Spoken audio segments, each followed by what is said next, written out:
We are talking about a faith that overcomes fear. We looked last week at a family, Jacob and 10 of his sons, and while they had some type of faith, they believed in God, they had God active in their lives, they even had the blessing of God, their faith was never deep enough that it was able to overcome the fear in their life. They were fearful men throughout their entire lives. They stand in contrast to Joseph. Joseph is the man of faith in this story.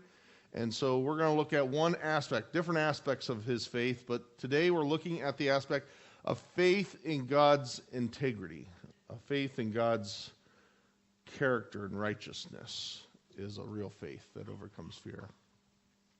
When I was in seminary, a budding place for pastors and theologians, we would have deep theological debates and conversations about things, as you might not be so surprised with, and they would rage through through lunchtime, dinner time, back at the dorm, maybe even into the spillover into the classrooms. And one of these deep debates that particularly stood out to me was this moral dilemma of asking, can a Christian speed? Is it a sin for a Christian to break the speed limit? And, everybody had their different ways of approaching this. This is the rules, or these are the exceptions. They would bring out their passages and their verses. We're supposed to obey the government and honor those that are in a position over us. Others would go, well, that's a little simplistic, and you got to kind of account for different variations. And then I would chime in and just kind of answer it all and say, I just want to obey the Bible, and it tells me to be quick. Be quick to listen, but, I take it broadly, be quick. And then usually how I really felt about it would come out, and going, if you're not caught, are you really breaking the law? Type of a thing. You got that type of moral reasoning there. But it was this attempt, this is a kind of a silly example, although this was a real conversation. I'm not making this up. We actually did have this debate in seminary. To go, how does our faith inform us on some moral choices? When we get into moral dilemmas, what does your faith speak into you at that time? That is going to be a measure of is this a real faith? Is this a faith that overcomes fears? So let's step into the story of Joseph. We're going to go all the way back to the beginning. He's one of the youngest sons, the youngest out of 11 of them. Unfortunately, Dad plays favorites, and he really likes Joseph, and he is not subtle about this. He's very overt. He makes Joseph more special than everybody else. He gives him a special coat. He keeps on telling him how much he likes Joseph over that. Obviously, this brings a lot of harmony and tranquility to the family. No, there's a lot of resentment and bitterness, and then there's a couple stories where there's just some agitation between them. But it kind of starts to bubble over where Dad, Jacob, goes, you older boys are unreliable. You go out, take the sheep and the goats. And he sends Joseph later on to go check up on your brothers. Like he's the boss, because putting the younger child in charge really helps things out and smooths the surface, right? So he sends Joseph on this. And it's not like go over the hill. This is a couple days' journey. Plus the older boys, being kind of bad and unreliable, have actually gone to an area that they weren't even supposed to go to. So nobody knows where to find them. Joseph finds them. And as they see him coming from a distance, they go, oh, good. Because they know exactly what's coming. Tattler's coming. And they're going, oh, good. Oh, good. We're going to take care of him for good. We're going to get rid of this troublemaker in our life. Let's see how big and bad he feels. Dad's not the problem. Joseph's the problem. And they're going to get rid of him. And the blood boils. And they concoct a plan to kill him. They go, nobody knows where we're at. Nobody has to ever find this out. And our lives will be great. So they already have a sort of a moral dilemma here. And they've thrown out the rule book and going, hey, murder is a solution. Don't recommend this at this point, okay? I think we can kind of pass along on that one. But it's two of the brothers that are kind of interesting in the story and how they process this in lieu of their faith. So you have Reuben. Reuben is the oldest. He hears the plan, and this is how he responds.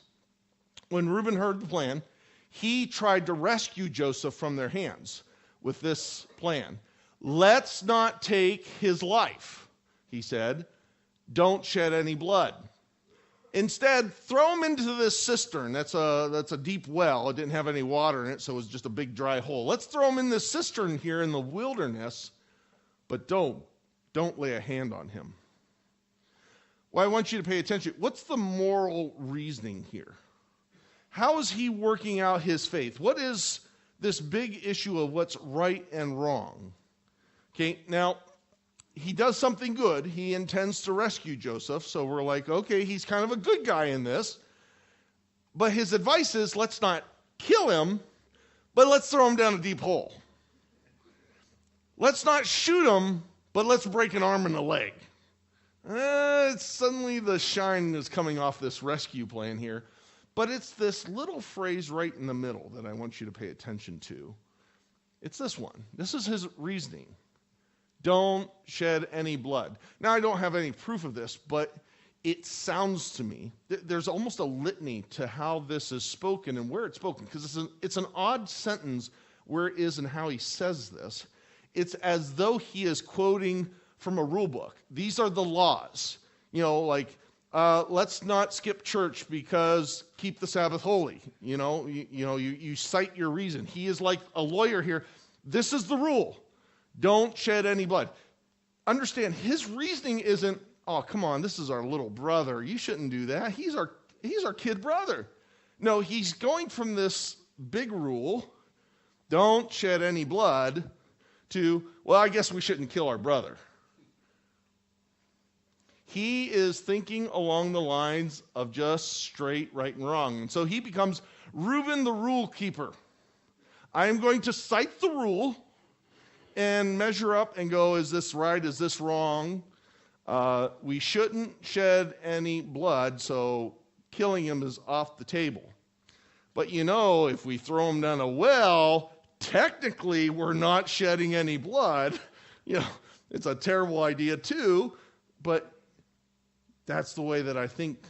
Because when you're a rule keeper, this is the way that you reason.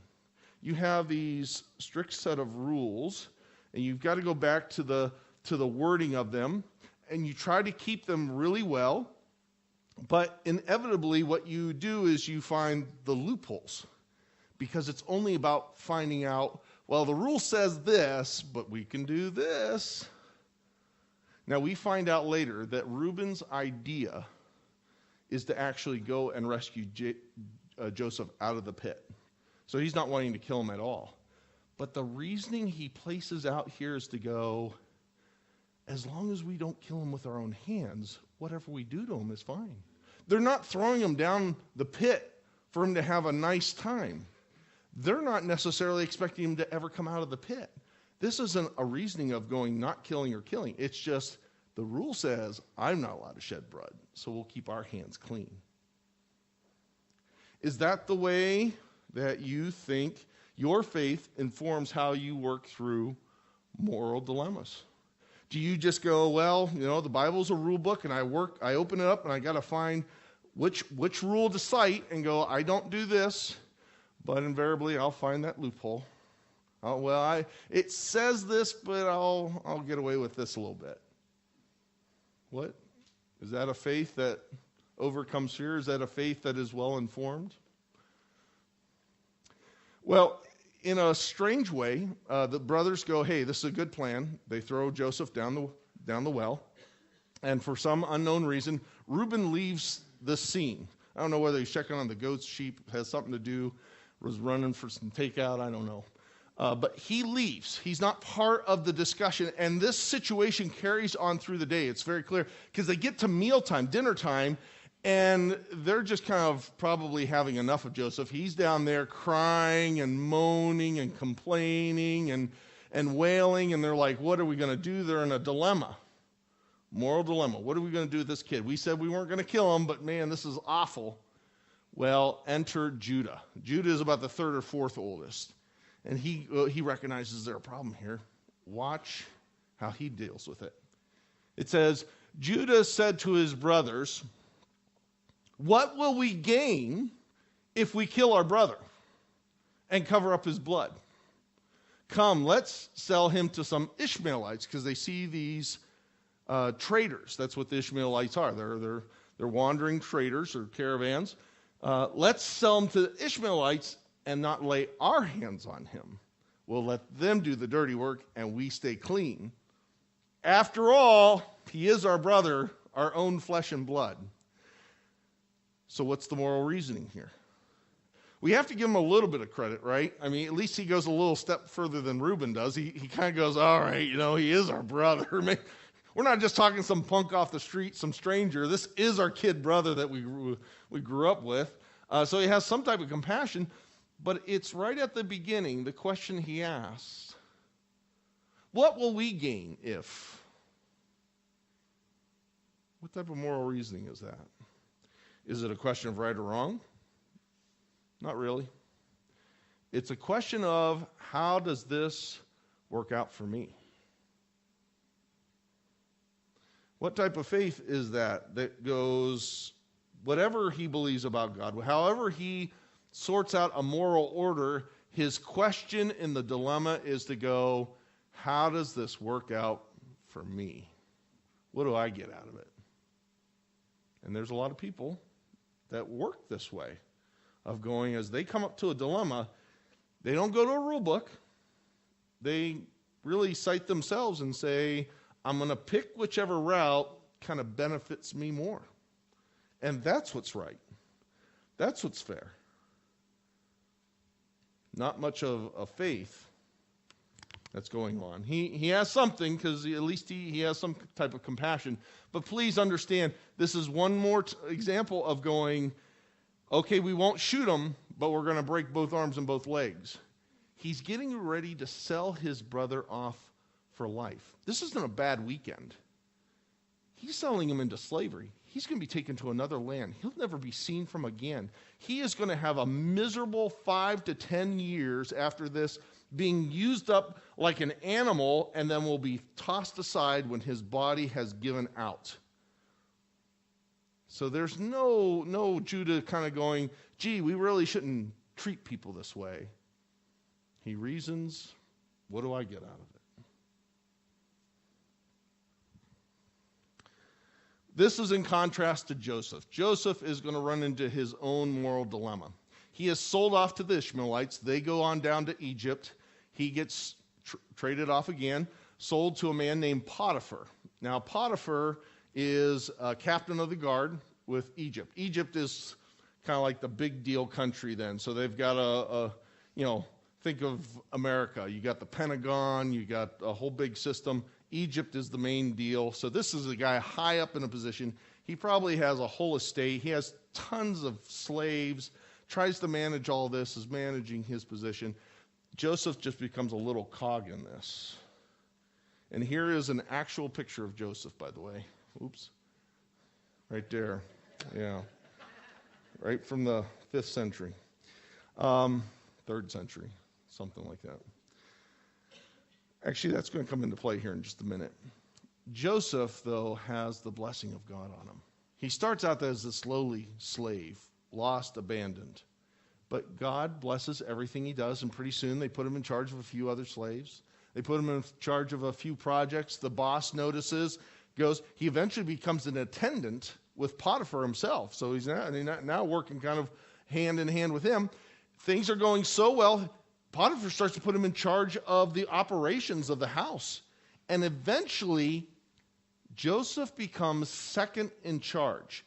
The only person above him is Potiphar. Not just the slaves, even the free people that are part of this household, he is second in command because the blessing of God is on him. Now, that's not a problem. Things are going really, really well here. Promotions, he's just worked right up the corporate ladder. The problem comes when the Bible turns from PG-13 and throwing him down a cistern to rated R. And it says Potiphar's wife took notice of him because he was well put together. Zac Efron. All right? It didn't say he was, he was just a little squatty guy. He was easy on the eyes. He was some eye candy here, and she took notice. All right? So cover the kids' ears. We're going to be reading now. So don't make any mistake here. And you know what? She's this wealthy woman. Potiphar's gone a lot on business trips down to Egypt, taking care of business. She gets lonely. And here she has this slave looking like Zac Efron. And so she pops the question. She says, hey, Joseph, how about spending some time with me? How about it? Isn't that a great offer? Thus, Joseph has a moral dilemma. What does he do? He's second in command. Let's look at how he responds to the situation. But he refused, saying, no, with me in charge, he told her, my master does not concern himself with anything in the house. Everything he owns, he has entrusted to my care. No one is greater in this house than I am. I want to know, where is this speech going? Because you know what I'm worried about here next? I think I deserve this. You know, I got thrown out. I got betrayed. And I've worked myself all the way up to this top position. I have it all. I'm on top. You know what? I think I will say yes. I think I can do this. I think I deserve this. And I think about all the bad things that have happened to me. I'm going to say yes to this. I deserve a little bit of payback. I think this will work out right. Is that where this is going? Sometimes that's the way that we do our moral thinking. Well, I know it's not quite right, but I've had it hard. I've had it difficult. I deserve a little bit of payback. I'm doing all right. You know, God won't mind this too much. It's just one little thing. We'll just kind of keep it to ourselves from Tuesday to Thursday. On the weekends, we'll play it cool because Potiphar's back. Let's see what else he says. My master has withheld nothing from me except you. Why? Because you are his wife. And that's a sacred thing. So how then could I do such a wicked thing and sin against God? What's Joseph's moral reasoning here in this dilemma? He says two important things, right? He goes, this is what this is. This is a wicked thing. Not just kind of going, let's see here. Let me check the rule book. I really shouldn't be sleeping with anybody that's not my wife, let alone somebody else's wife. Sorry, lady, not your day. No, this is a wicked thing. Why? Because there's something sacred about marriage. This is a vow. This should not be broken. This should not be entered into. This shouldn't be taken so lightly. I will not do this thing because I understand the nature of that. Look at that. He's citing his master. He's going, he's done all this good in my life. Why would I ever betray him in that way? This is a wicked thing. Not just an illegal thing, but he grasps the moral scope of it, right? He says what it is. But he doesn't just stop there. He goes, look, if I do this, then I sin against God. I step out of alignment with my faith. With my relationship with God, I cannot do this thing.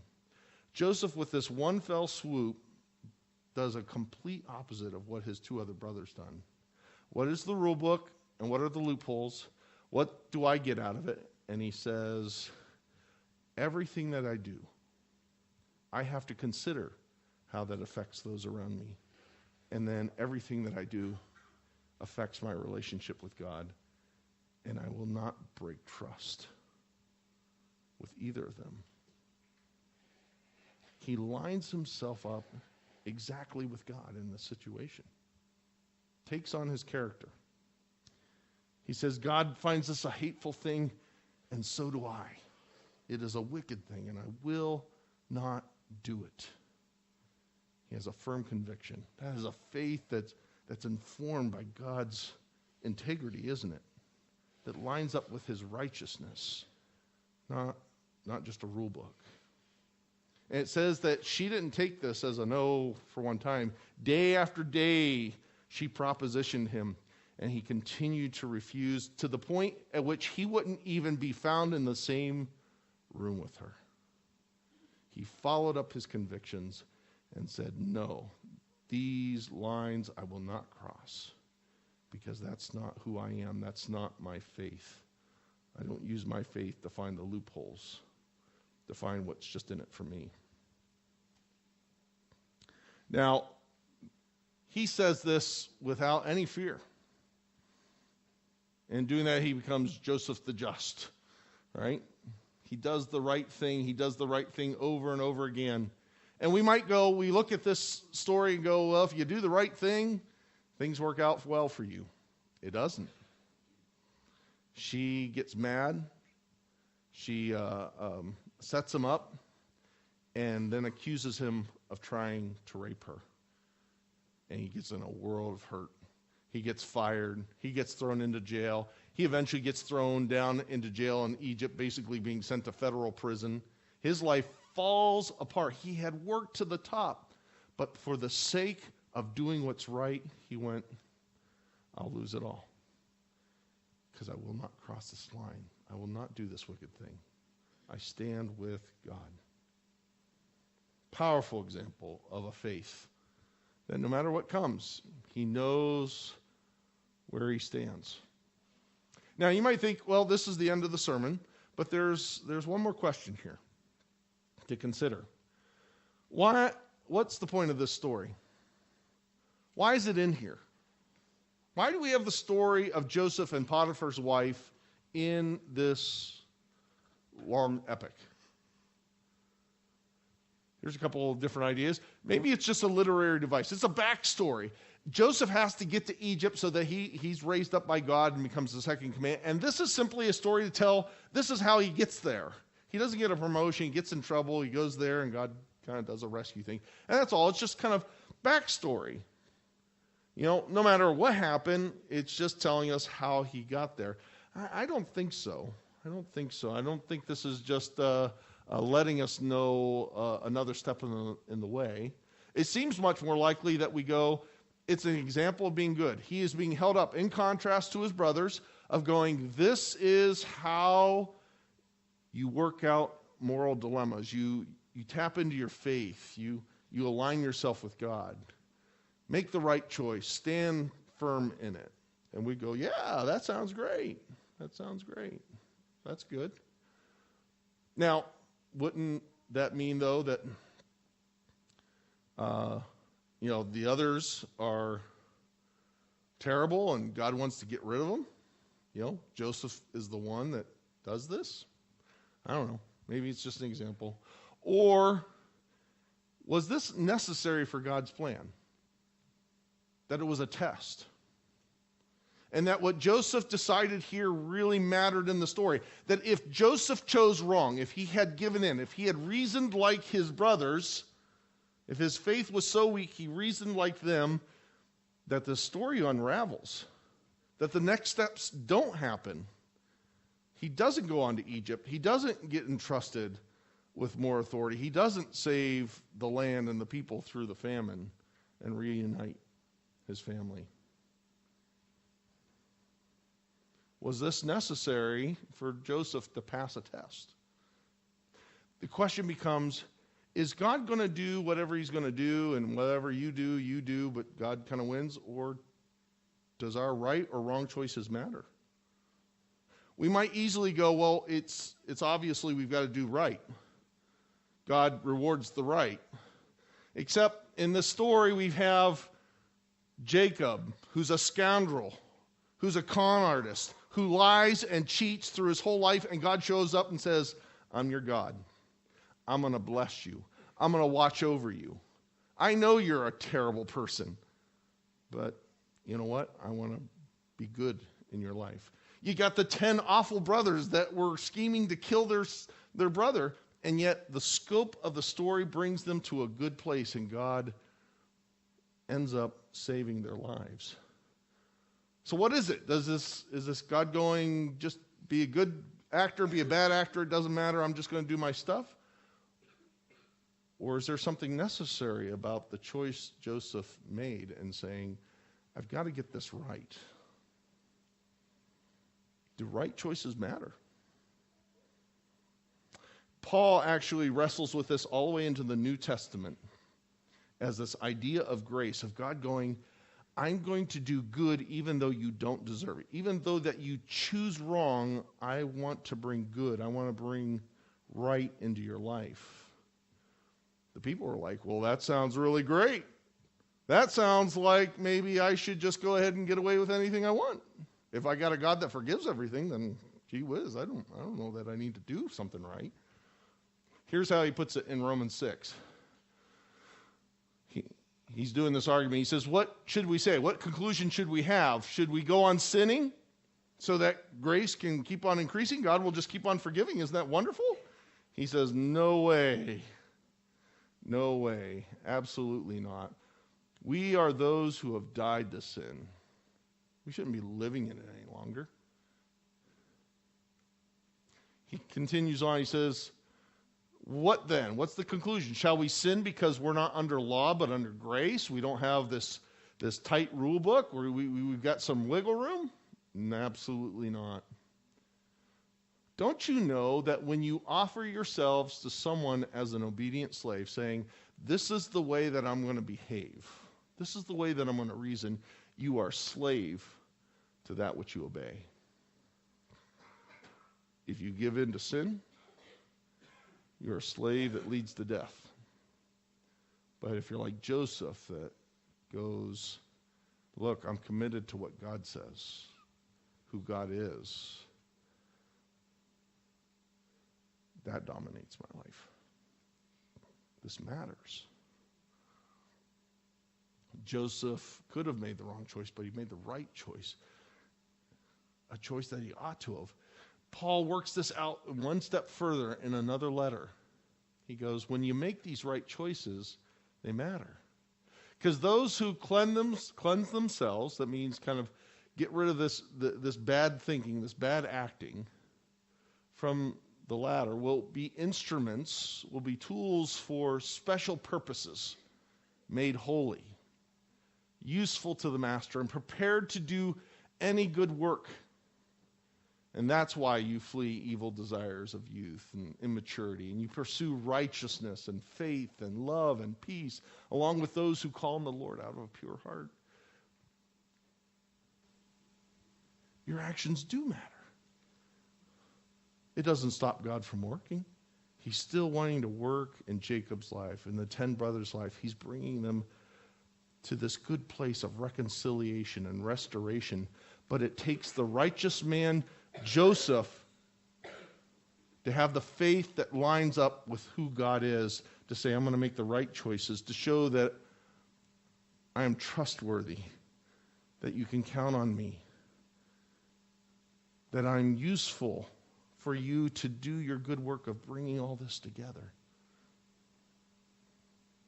If Joseph in this moment, in his moral dilemma, says, what's good for me? Nothing good ever comes to his family. But because he lines himself up with God, this is going to unleash multiple steps that we're going to work through of God using him to save many people. So let's get to the end of it. It's, what does your faith, how does your faith inform your moral decisions? Is it just about rules? What I can get away with, what I can't get away with? What are the loopholes? How do I stay in it? Is it really, I'm not really worried about the rules. I'm really worried about what do I get out of it? How does this work out for me? Or do you stand like Joseph and say, I recognize the deeper truth of these moral choices, that I'm responsible for how this plays out with others, that I'm responsible for how this connects me with God or breaks faith with God. And I will not cross those lines so that I might be useful. I might be part of the blessing to those around me. My choices aren't just for me, they're for this larger story. I'm going to trust God's integrity to guide my life. On the back of your connection card, I give you the next couple chapters to read, but also some steps, or at least some situations, some status to go, yeah, I think this is what God is challenging me to move on to. I don't want to be with Reuben and Judah. I want to stand with Joseph. Let's pray. Father God, thank you for these examples, these stories of real people that look awful lot like us. You don't give up on them, but yet you also call us to this higher place of having a faith in your righteousness and your integrity and what you call right and wrong, and understanding that down to the very heart of who you are. Lord, give us the courage to follow you, to stand with you, no matter how it plays out in our life. But to know our faith in you matters most. Amen.